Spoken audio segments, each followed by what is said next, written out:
Bienvenue pour un nouvel épisode de MidoriCast, votre podcast sur la transition et les préoccupations environnementales. C'est un projet sponsorisé par la SBL de Podcast Factory Org, ainsi que notre partenaire Transforma Bruxelles, espace de coworking et innovation playground.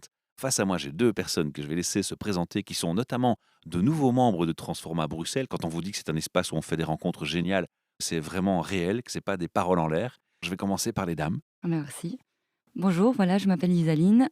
J'ai rejoint Give Action il y a maintenant 5 mois et alors je m'occupe de tout ce qui est communication et réseaux sociaux. Et à son côté, Maxime, de Give Action aussi. absolument. Rizaline, tu as commencé directement à travailler pour Give Action ou tu as déjà eu des parcours avant dans d'autres sociétés ou d'autres projets? Non, j'ai fait pas mal de stages en Belgique et à l'étranger. Ce qui était vraiment important pour moi, c'était de mettre un sens à mon travail. Travailler pour une entreprise comme Give Action, c'est super intéressant parce que je peux mêler justement mes valeurs avec le travail et c'est la raison pour laquelle j'ai choisi de rejoindre cette équipe-là. À ton niveau, Maxime, c'était quoi le parcours? J'ai fait des études d'ingénieur de gestion, comme on appelle ça, à l'ULB à Solvay. J'ai pu étudier à l'étranger, au Japon et en Angleterre. C'était vraiment une très chouette expérience internationale. Et j'ai fait un stage que j'ai fait dans une grosse boîte une multinationale de la bière.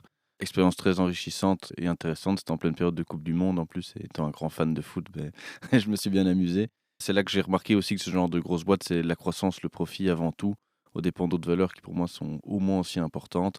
Et donc on travaillait déjà sur le projet Give Actions, mais c'est ça en tout cas qui m'a donné envie personnellement de travailler sur un projet à impact environnemental et sociétal. On parle de donner sens, on parle d'environnement, on parle de valeurs sociétales. Quel était le besoin auquel vous voulez répondre? Quand j'étais en Erasmus à Tokyo, au Japon, je parlais à mon ami Elias. Je pense que c'est à ce moment-là qu'il y avait un rapport du GIEC qui était sorti assez alarmiste. Et on était un peu frustrés parce qu'on avait l'impression de ne pas savoir quoi faire de concret. On utilisait une gourde, on réduisait notre consommation en viande.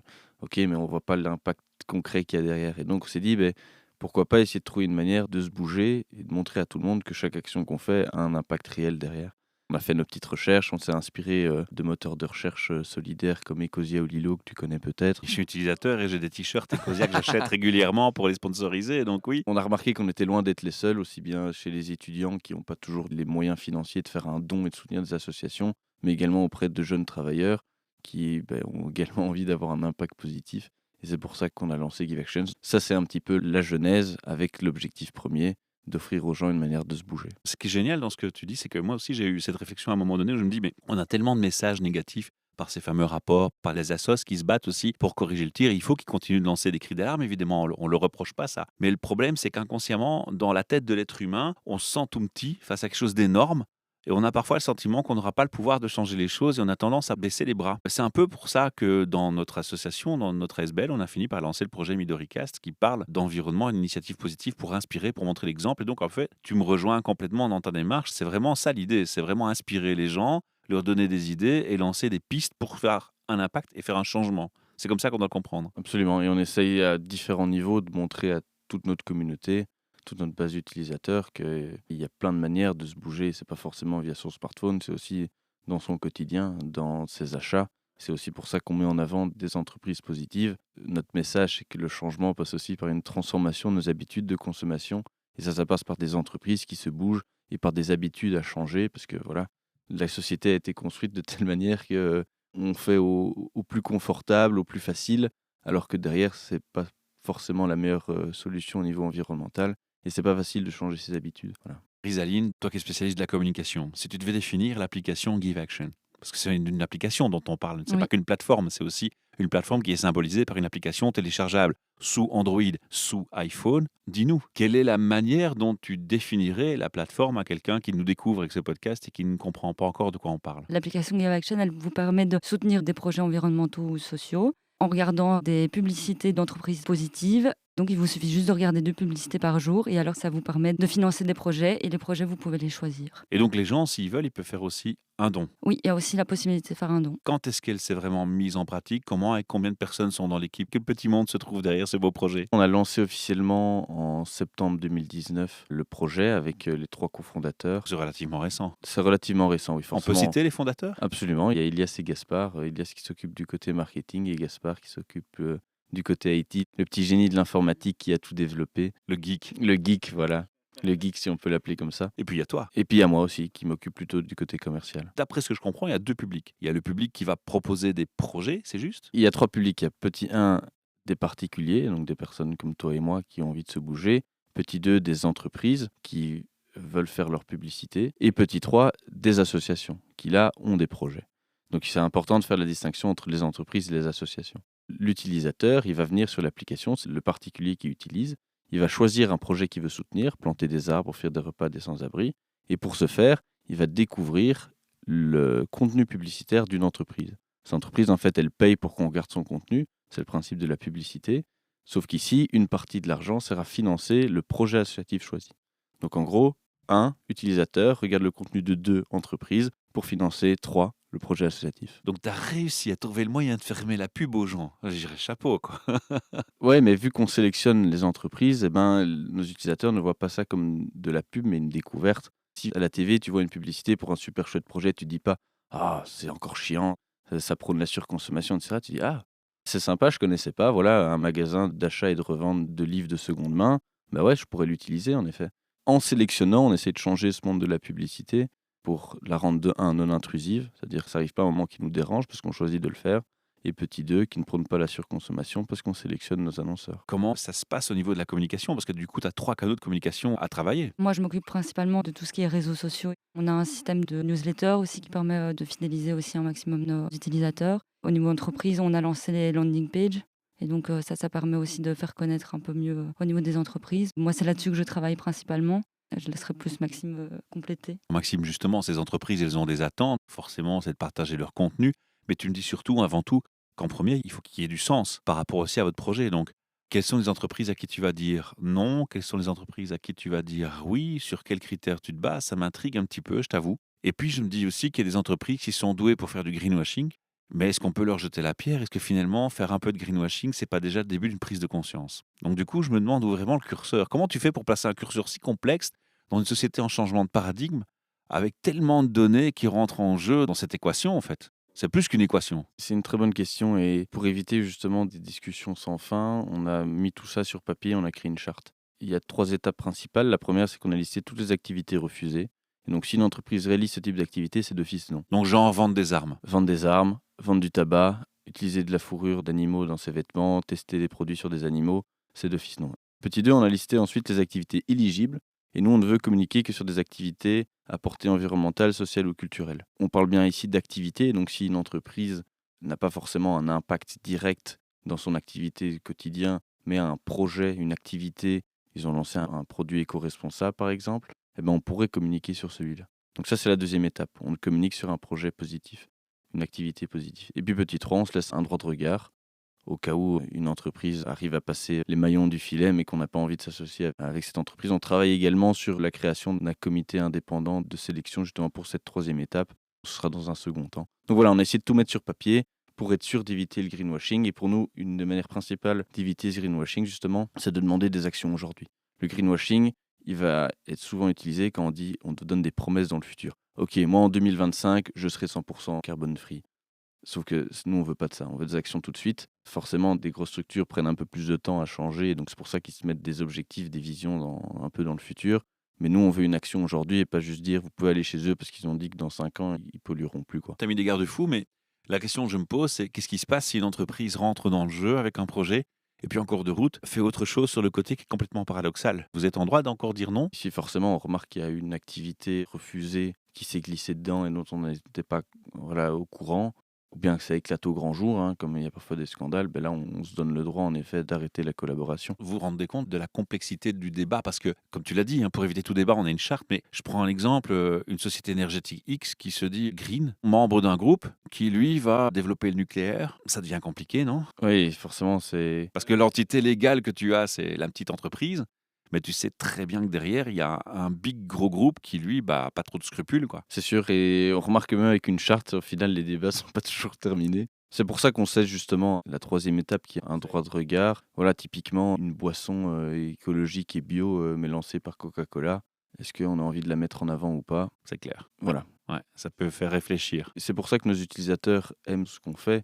C'est pas que petit 1 pour récolter de l'argent gratuitement pour des associations, C'est que vous êtes authentique. mais c'est qu'on est authentique, on leur fait découvrir des vrais projets positifs. Après, on doit d'office travailler avec des plus grosses boîtes qui ne seront pas toujours les plus engagées, Mais je pense que voilà, le changement se fait pas non plus en un jour. Mais c'est important quand même de ne pas s'associer avec n'importe qui, d'où la discussion qu'on vient d'avoir. Ça implique une nuance dans la communication, forcément, hein, parce que cette charte, il faut l'annoncer aux entreprises, il faut expliciter aux utilisateurs qu'ils sont dans un cadre sécurisé, on ne se moque pas d'eux, on ne leur fait pas du greenwashing ou on ne leur lance pas de la poudre aux yeux. C'est pour ça que nous, sur les réseaux, on partage principalement nos réussites et le suivi de nos projets. Et du coup, ça leur permet d'avoir une vision claire de où va été l'argent et de l'avancement du projet. Et c'est surtout ça qu'on partage, nous, en fait. Vous misez donc sur l'illustration pratico-pratique des projets. Voilà, c'est ça. C'est un suivi des projets à court ou long terme. J'aime plus finalement dans ce que tu me décris le terme publicitaire, parce que c'est pas de la publicité à mon sens. C'est simplement, si on le recontextualise, une volonté de communiquer sur leur projet positif. Ça me fait plaisir que tu le dises. En fait, c'est ça qui est difficile, c'est que d'un côté, on veut s'éloigner du mot publicité parce que justement, on veut prôner une nouvelle manière de se faire connaître. Mais le langage marketing et corporate, eux, comprennent que le mot pub, quoi. On est un peu l'appli ambassadrice des marques engagées, si tu veux. Donc, on fait découvrir justement des entreprises positives. Mais d'un côté, ce qu'on fait, si tu veux le dire de manière facile à comprendre, c'est qu'on leur permet de se faire connaître et donc de faire de leur publicité dans un certain sens. Mais c'est juste que ça va pas être de la publicité pure et dure, comme quand tu fais une publicité sur Facebook ou à la TV. Voilà, c'est un petit peu plus comme utiliser un influenceur, si tu veux, sauf qu'on est une sorte d'influenceur sous forme d'une application. Alors maintenant, on va parler de l'autre public, c'est les assos. Donc les assos, elles sont demandeuses de fonds. Donc si moi j'ai une association, j'en connais plein qui seraient hyper intéressés, qui ont des actions vraiment sociétales avec un impact fort. Vous les sélectionnez aussi sur base de certains critères, vous leur passez des messages précis, un peu comme aux entreprises, il y a des conditions. Comment ça marche pour les assos par contre? Qu'est-ce qu'on rejette et qu'est-ce qu'on accepte? Et il y a quelques conditions qui sont un peu plus liées juste à l'aspect technique de notre application. Nous, on accepte des associations dans tous les secteurs, aussi bien au niveau environnemental, social, culturel, santé. On remarque que l'environnement marche un petit peu mieux, mais ça nous paraît important quand même de garder ce côté sociétal qui est au moins aussi important. Et donc la seule chose qu'on demande, c'est un projet concret avec un objectif mesurable, du style planter 2000 arbres, offrir 500 repas à des sans-abri. Pourquoi? Parce que chaque utilisateur qui utilise l'application a sa propre page profil avec sa page contribution. Il peut voir concrètement ce qu'il a pu faire. J'ai pu planter 10 arbres, j'ai pu offrir 3 repas à des sans-abri. Je suis hyper heureux et je suis content de l'impact que j'ai eu. C'est plus valorisant en fait d'avoir des objectifs dans ces termes-là plutôt qu'en termes financiers. Bon, je vais installer l'application. Et résultat, c'est parfois un peu limitant, dans le sens où il y a quand même plusieurs associations qui ont des super chouettes projets de sensibilisation ou autres, mais on ne peut pas vraiment mesurer, et donc il y a quand même plusieurs fois où une potentielle collaboration ne peut pas aller plus loin, parce qu'en effet, il n'y a pas cet objectif mesurable derrière. Il y a toujours moyen un petit peu de trouver la sémantique pour trouver un objectif, mais il nous faut quand même un projet concret. Je prends un exemple, on soutient une association qui offre du soutien scolaire à des élèves en situation de difficulté scolaire et financière. Comment mesurer ça, quoi? Mais du coup, ils ont trouvé la solution. À fond. Oui. Et donc, on prend des minutes de cours offertes à des élèves. Il y a toujours moyen d'essayer de trouver. Après, il nous faut quand même un projet concret parce qu'on ne veut pas mentir à nos utilisateurs, loin de là. Mais c'est vrai qu'il y a des fois où c'est limitant. Est-ce que le milieu culturel, finalement, c'est pas celui qui a peut-être le plus difficile à mesurer son impact? Bah si. Pour être honnête, on a peu travaillé avec des associations culturelles, juste parce qu'on n'est pas en contact avec elles, je pense. On a financé une excursion scolaire pour des élèves. C'était une activité dans la forêt et qui découvre un petit peu toute la durabilité et l'écosystème de la forêt.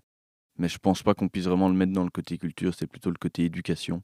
Donc des projets culturels, on n'a pas eu tellement que ça. L'objectif dont je parlais, chiffré, il faut qu'il soit pas trop élevé en termes financiers. Pour les cours, on parlait en termes de minutes, comme ça on a l'impression d'avoir un plus grand impact. C'est un effet communautaire, c'est tous ensemble, on est quasiment 3000 à utiliser tous les jours, on est plus de 30 000 en tout. Actuellement, déjà 3000. 3000 tous les jours, 30 000 en tout. C'est un beau démarrage, ça, déjà. Ça se développe bien, oui. Ça veut dire que ça parle aux gens. Ça parle aux gens, mais ce qu'on veut montrer, et c'est ce qu'on dit souvent, c'est qu'individuellement on impacte le monde, mais c'est collectivement qu'on le change, et donc c'est tous ensemble qu'on aura un grand impact. Petite parenthèse, sur en effet, il faut aussi un objectif qui soit pas trop élevé en termes financiers. C'est bien de préciser tout ça parce qu'il ne faut pas non plus que tout le monde se mette à vous contacter en disant ah, c'est le bon plan. Ok, oui, c'est vrai, c'est le bon plan, mais il faut rester encore dans le contexte et dans l'objectif que vous avez fixé. Il y a la troisième part, c'est les utilisateurs lambda, monsieur tout le monde. Donc moi, je télécharge l'application, je l'installe. J'imagine que je dois d'abord créer un profil. Oui. Je dois lier ça avec un compte en banque obligatoirement ou c'est même pas C'est nécessaire? gratuit. D'accord, c'est gratuit. Si je veux faire un don, je devrais quand même à un moment donner un moyen de paiement. Le don, en fait, on propose de le faire en plus. En direct avec la sauce. C'est ça. L'application est totalement gratuite, il n'y a aucun argent qui transite par nous, c'est juste on propose,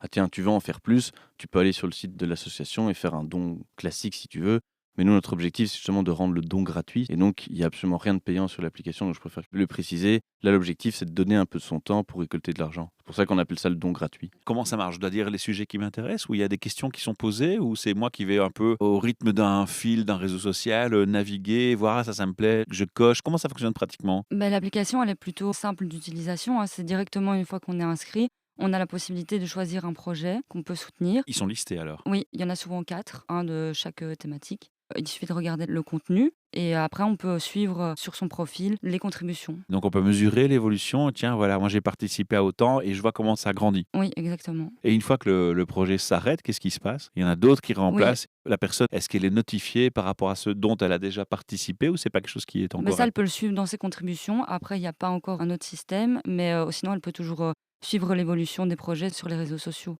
On essaye un peu de jongler entre, l'application et les réseaux. Il y a un côté sens, hein, forcément dans ce que tu dis. Tu dis toi-même, bah, on veut challenger un peu les entreprises, qu'elles soient cohérentes avec ce qu'elles font. Est-ce que vous avez aussi pensé, puisqu'on parle d'une application, à choisir un data center qui soit orienté sur un impact carbone le plus éco-responsable possible? Parce qu'une application, ça consomme. On sait que le web est un des plus gros consommateurs de carbone. Vous êtes posé ces questions aussi pratico-pratiques dans l'élaboration de l'application, son usage. Comment vous réfléchissez par rapport à ça? Absolument, c'est une très bonne question parce qu'il y a beaucoup d'interrogations sur justement l'impact écologique du numérique et il est énorme. Ça, c'est clair parce que chaque personne, tout seul, ça représente pas grand-chose, mais on est combien de milliards à utiliser justement Internet et donc oui, ça a un gros impact. Nous, forcément, c'était indispensable qu'on vérifie directement et on a fait une petite étude avec une association justement qui travaille sur l'impact du numérique. Parce que si au final on avait un impact plus important, négatif avec l'utilisation du numérique que ce qu'on permet de créer, le projet n'avait aucun sens et on ne l'aurait pas lancé. On a fait des calculs, on utilise plusieurs techniques, typiquement un système de cache pour les vidéos, qui fait que la vidéo va s'enregistrer sur le smartphone. Donc quand tu la reverras une deuxième fois, il n'y aura plus d'appel au serveur et résultat, tu diminues l'impact. On utilise aussi en effet des serveurs qui ne sont pas les plus polluants en tout cas. Et surtout, on a fait notre calcul en termes, voilà ce que notre application consomme, voilà ce qu'on permet de créer en termes de biodiversité, en termes d'arbres plantés. Et notre impact, heureusement, est bien plus positif que négatif, parce qu'à chaque fois qu'on plante un arbre, justement, c'est un équivalent CO2 qui pourrait être absorbé et qui compense plus que largement tout ce qu'on a pu générer, sans compter forcément aussi le côté social qu'on permet de créer. Forcément, si on offre des repas à des sans-abri, ça va pas compenser en termes de CO2, mais c'est quand même important aussi d'aider les personnes dans le besoin. Donc oui, on a fait le calcul et heureusement, notre impact est plus que positif via justement les réserves naturelles qu'on crée et les arbres qu'on plante. Il faut quand même que les gens se rendent compte, hein, une vidéo, c'est certes un peu plus lourd qu'un format audio, qu'un format texte, mais après tout le reste de l'application, c'est du code, donc ça ne fait pas tant de Absolument. trafic que ça, Et, quoi. et encore la vidéo, justement, on l'a réduit au maximum. Nous, on reçoit parfois les vidéos, elles font 200 mégas.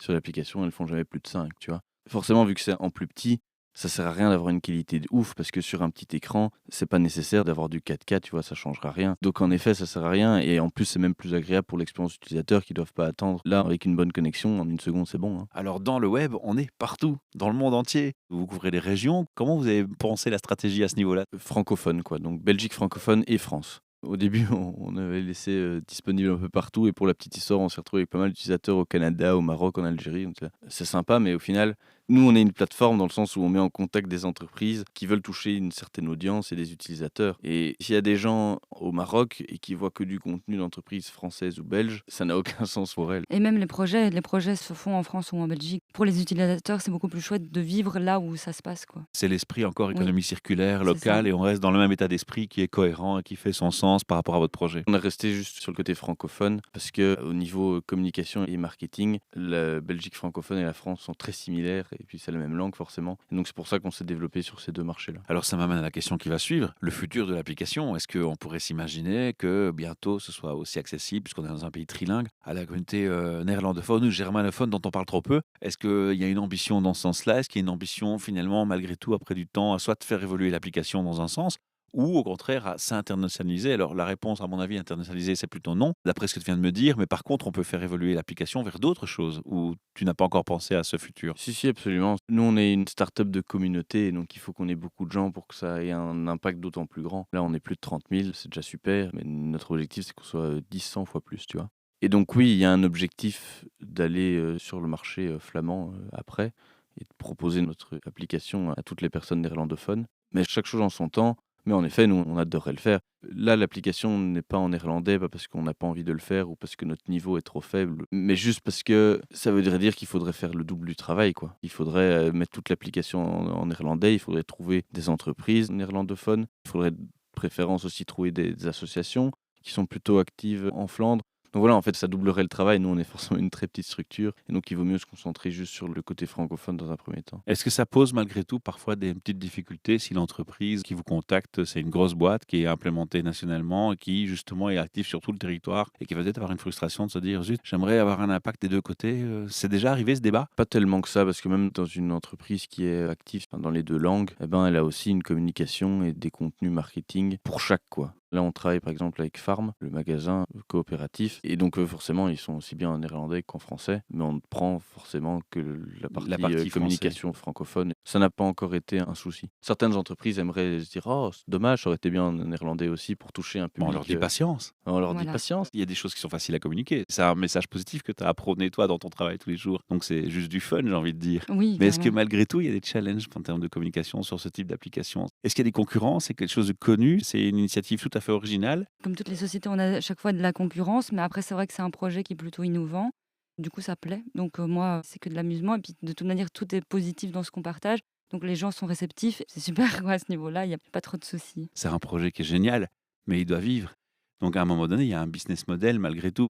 Comment ça fonctionne pour un peu gagner d'argent dans ce concept? Oui, c'est peut-être notre plus gros challenge, c'est de prouver qu'on peut lancer un projet à impact environnemental et social et de le lier avec le fait d'être rentable, quoi. Ouais. Forcément, si on lance un projet, et même si on était une association a aussi besoin d'avoir des rentrées d'argent. Ça peut être des subsides, mais il y en a d'autres où justement ils vendent aussi de leurs services parce qu'il faut justement être rentable et voilà, avoir des dépenses qui sont compensées par des revenus à côté.